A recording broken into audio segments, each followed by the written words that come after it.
The average cruiser in 2026 is spending over $1,400 more than their ticket price. Not on upgrades, not on anything special, just normal cruise stuff. And most of it was completely avoidable. I've got 10 specific ripoffs quietly hitting people right now. Some of them didn't even exist 2 years ago. Stick around for number 7. That one alone is worth $400 to anyone with a cruise coming up. Let's go. Number 1. The Wi-Fi bill that hits like a hotel. A couple from Ohio told me about their honeymoon cruise last year. 7 days in the Caribbean, the whole dream. They came home with a $490 Wi-Fi charge they hadn't budgeted for. Not a scam, not a mistake, just Royal Caribbean's premium internet package, $35 a day per person, which is the one you actually need if you want video calls or streaming. That's the price of a round-trip sail just to stay online. Here's what most people don't know. Cruise lines routinely drop Wi-Fi prices mid-voyage when sales are slow, sometimes 30 to 40% off. Don't buy it before you board. Wait 24 hours after departure. Check the app and buy it then. And on port days, most major terminals have free Wi-Fi on the dock. You're standing on land. Don't pay cruise prices for it. The Wi-Fi charge is at least honest about what it is. Number 2 isn't. Number 2, the drink package that requires a math problem. Norwegian's current beverage package runs around $109 a day. To break even, you need to drink roughly 7 to 8 drinks every single day for the entire cruise. I asked a travel group online how many people actually did that. Out of 340 responses, fewer than 60 said yes. The other 280 had bought the package anyway. And here's the part they leave out of the pitch. Premium bottles, specialty coffees, and fresh juices aren't covered, so you're paying $109 a day for unlimited access to the drinks you'd order anyway at $13 to $15 each, plus extra for anything actually worth having. For most moderate drinkers, paying per drink saves $200 to $300 per person over a week. Buy the package if you're genuinely in the 8 drinks a day category. If you're being honest with yourself about that, this isn't a deal, it's a donation. Skipping the package is smart. Now let's talk about the free dinner that isn't. Number 3. Included dinner costs $65. A woman named Sandra posted in a cruise forum last year. She and her husband sat down for dinner in the main dining room, the one listed as fully included in their booking, ordered what looked like a normal meal, noticed little dollar signs next to a few items, but figured it was a minor add-on. The bill at the end of the night, $60 per person for free dining. Carnival, MSC, and Royal Caribbean have all been quietly expanding paid menu items inside their included restaurants since 2023. It's not specialty dining anymore, it's your normal dinner table with a surcharge on anything worth ordering. The Wagyu slider, $12. The lobster tail, $25. The premium fish, $18. It adds up fast when you don't realize what's happening. The fix takes 2 minutes. Before you order anything, scan the full menu for items without a dollar sign. Every ship still has a solid free menu. You just have to find it intentionally. The surprising part? The free options are often better. Cruise lines don't put the bad food on the paid menu, they put the familiar food there, the stuff you'd actually order without thinking. Sandra saw the dollar signs. Most people don't look, but this next one, it doesn't even try to hide. Number 4. The $500 bill nobody budgets for. Mark and Linda, traveling with their 2 adult kids, got home from a 7-day Royal Caribbean cruise and spent 3 days trying to figure out where $500 had gone. It wasn't a bar tab, it wasn't an excursion, it was gratuities, charged automatically, daily, per person for the entire trip. Automatic gratuities aren't tips anymore, they're fees. Royal Caribbean charges $18 per person per day. Carnival runs $16. Norwegian hits $20 on some sailings.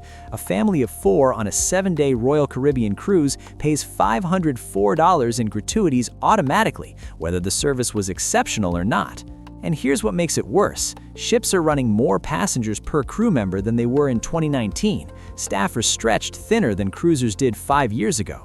I'm not saying don't tip. Crew members work brutal hours for low base salaries, and that money genuinely matters to them. What I am saying is the system has been redesigned so you feel like you're tipping when you're actually being charged. Know the difference. Build this number in from day one. And if you prepay gratuities at booking, some lines will lock in the current rate before the next annual increase, which has happened every year since 2021. At least that one's on the booking page. This next charge shows up after you already paid. Number 5. The invoice that's legally higher than what you paid. A reader sent me her booking confirmation last month. She paid $1,340 for her cabin. Her final invoice, 6 weeks before sailing, $1,610. She'd budgeted carefully, compared prices across 3 lines, chosen this sailing specifically because the numbers worked. Then, 6 weeks before departure, a new invoice landed in her inbox $270 higher than what she'd paid. She called, they were polite, there was nothing to be done. No errors, no fraud, completely legal. Port fees, local visitor taxes, fuel surcharges, all of these can be adjusted after you confirm your reservation on most major lines. The fine print allows it, and most passengers never read the fine print until they're being charged more money than they can get back. Royal Caribbean, MSC, and Carnival all explicitly reserve the right to modify these fees post-booking. Travel forums have logged hundreds of passengers reporting $200+ increases showing up 30 to 45 days before sailing, with no real recourse. Before you book, ask specifically whether port fees and taxes are fixed or variable. Whatever they tell you, build a $300 buffer into your budget anyway. That buffer has saved more cruises than any deal I've ever seen. A $300 buffer sounds annoying until you need it. Number 6 is the same idea, except what you're losing isn't money, it's time. Number 6, bigger ship, smaller vacation. The pitch for mega ships is simple. More pools, more restaurants, more everything. And on paper, it's true.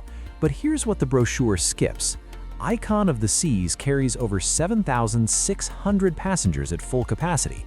One travel writer described spending 45 minutes just trying to reach a dinner table on a ship she was technically eating on for free. The elevators stay full, the deck chairs vanish by 8 a.m., that sparkling pool you saw in the ad, it's standing room only. Take James, a cruise evangelist with 14 voyages under his belt. He booked Icon for his anniversary, hyping it for weeks. His recap video now has 400,000 views. The title? I waited 45 minutes for an elevator on my vacation and I'm still not over it. He didn't regret the cruise, he regretted the ship. That's the thing about megaships. The amenities are real, the photos are accurate, but the experience just comes with a queue attached to everything, and that part doesn't make the brochure. Smaller ships, under 2,500 passengers, disembark 60 to 90 minutes faster at every port. On a 7-day cruise with 4 stops, that's up to 6 hours of actual vacation you get back. Not hours in a queue, hours in the place you paid to visit. The question was never really big ships versus small ships. It's this: how much of the trip do you want to spend waiting to enjoy the trip? Everything so far can be fixed before you leave home. Number 7 waits. It lets you board, settle in, feel good about your choices, and then it strikes. Number 7, the private island trap.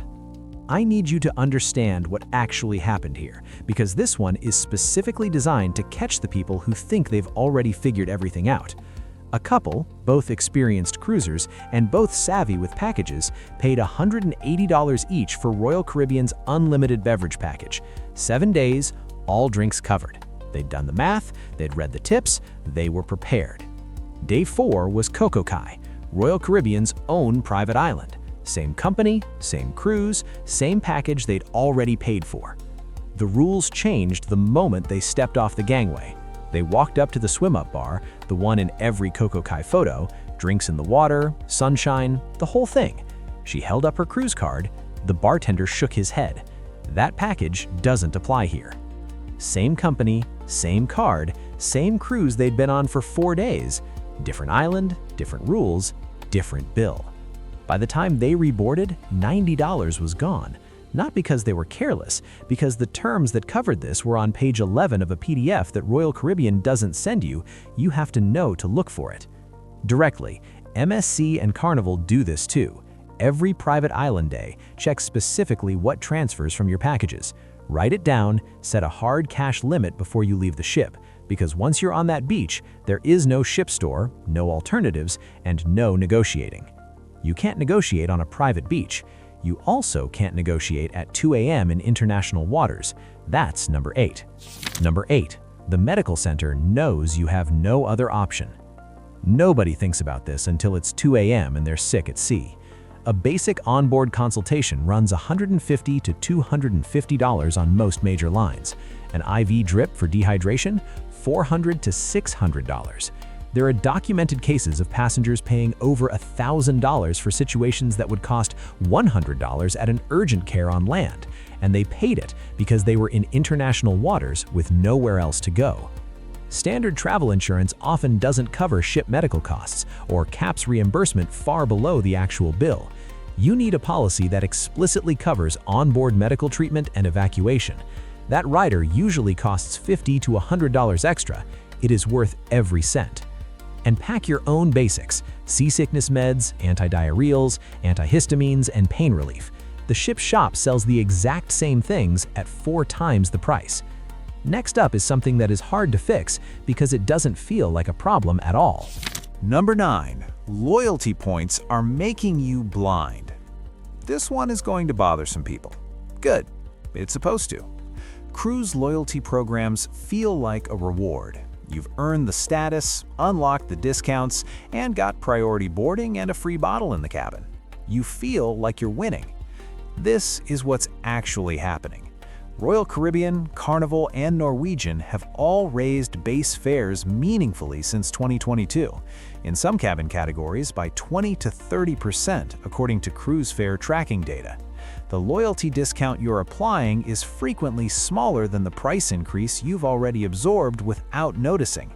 You're paying more than a new customer was paying 2 years ago, and you feel like you're saving money. That feeling of winning? That's the product. They're not selling you a cruise. They're selling you the feeling that you got a deal on a cruise.